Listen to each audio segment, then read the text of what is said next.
Bonjour mesdames et messieurs. Moi, Eliana, j'ai l'honneur d'être votre présentatrice de cette 4e émission sur Clem Radio, en vous proposant le thème du cinéma. Marie-Lou entre en scène avec son interview. Pourquoi avez-vous créé une chaîne YouTube ? Pour faire découvrir au plus grand nombre mes goûts en cinéma. Vous avez parlé de quoi sur votre chaîne YouTube ?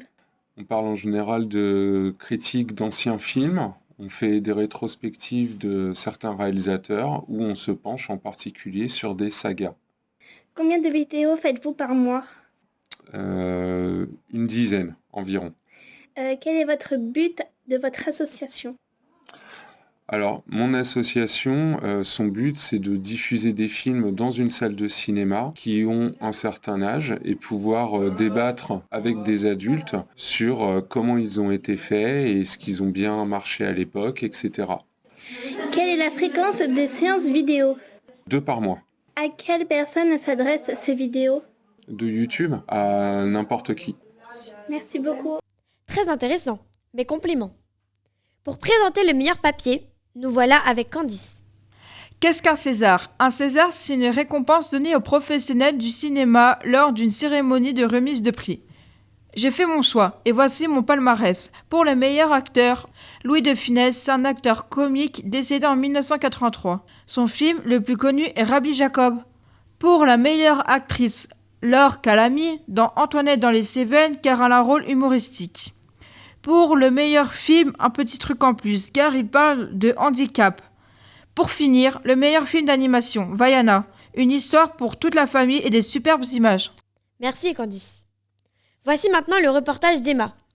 Le court-métrage des 3e, projet de Jonathan, sera diffusé en fin d'année. Un court-métrage est un film d'une durée inférieure à 60 minutes. Presque tous les élèves de 3e participent à ce projet à effets spéciaux, mettant en scène un personnage d'adolescent invisible. Pour le matériel, ils ont eu besoin d'une caméra, d'une tenue verte et des accessoires divers. Les élèves sont décisionnaires dans ce projet qui aborde les thèmes de l'amitié et l'acceptation de l'autre. C'est l'histoire de 2 adolescents qui s'affrontent. Comment cela va-t-il finir ? Quel excellent reportage. Félicitations Emma. Eben nous présente son excellente brève. Les prochaines sorties de films en 2026 sont très attendues.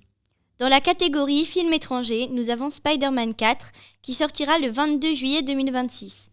C'est sans doute le film Marvel le plus attendu de l'année. Après le final de No Way Home qui laissait Peter Parker seul au monde, ce 4e volet de Spider-Man réalisé par Dustin Daniel Cretton promet de revenir aux sources du personnage. Dans la catégorie film d'animation, Toy Story 5 sort le 17 juin 2026. Dans ce film, les jouets emblématiques de Toy Story reviennent pour ce 5e volet. Cette fois, Woody, Buzz, Jessie et toute la bande seront confrontés à la technologie. Une tablette intelligente nommée Lilypad arrive chez Bonnie, désormais âgée de 8 ans. Et enfin, dans la catégorie film français, je vous présente Le Fantôme de l'Opéra sortant le 23 septembre 2026. Présente un opéra hanté, un fantôme masqué, une cantatrice ingénue, un triangle amoureux. Entre mystère, rire, larmes et suspense, venez découvrir cette comédie musicale adaptée en film aux chansons enivrantes. Merci beaucoup Eben. Pour la catégorie du micro-trottoir, j'appelle Hortense. Quel est ton film préféré ? Moi, c'est À tous les garçons que j'ai aimés. Fast and Furious.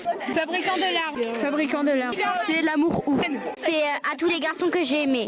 Love me, love me. C'est Fast and Furious. The Utopie 2. Un petit truc en plus. Les films de Louis de Funès. Mon film préféré, c'est Nos cœurs meurtris. Ouais, je dirais Les Dents de la Mer. Merci Hortense pour cette belle prestation. Grace nous présente maintenant son billet.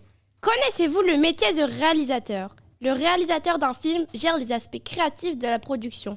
Il dirige la mise en place du scénario, le jeu des acteurs et l'organisation de l'équipe technique. C'est le patron sur le plateau du film.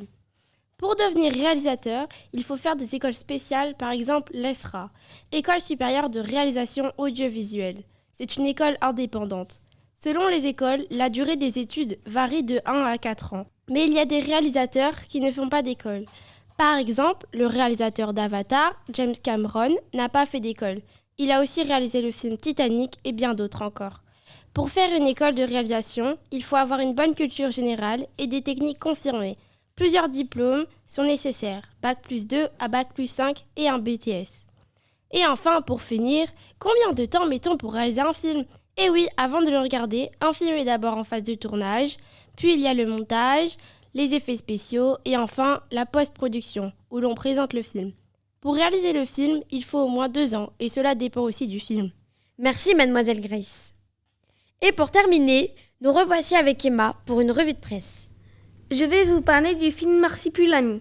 C'est une comédie française qui dure 1h39, réalisée par Philippe Lachaud. Sur Allociné, il est noté entre 0,5 et 5 sur 5. Sur le site de France Info, on peut lire que le film est drôle et que c'est un bon film. Sur le blog du cinéma, les votes vont jusqu'à 3 étoiles sur 5. Alors, allez voir le Marsupilami et faites-vous votre avis.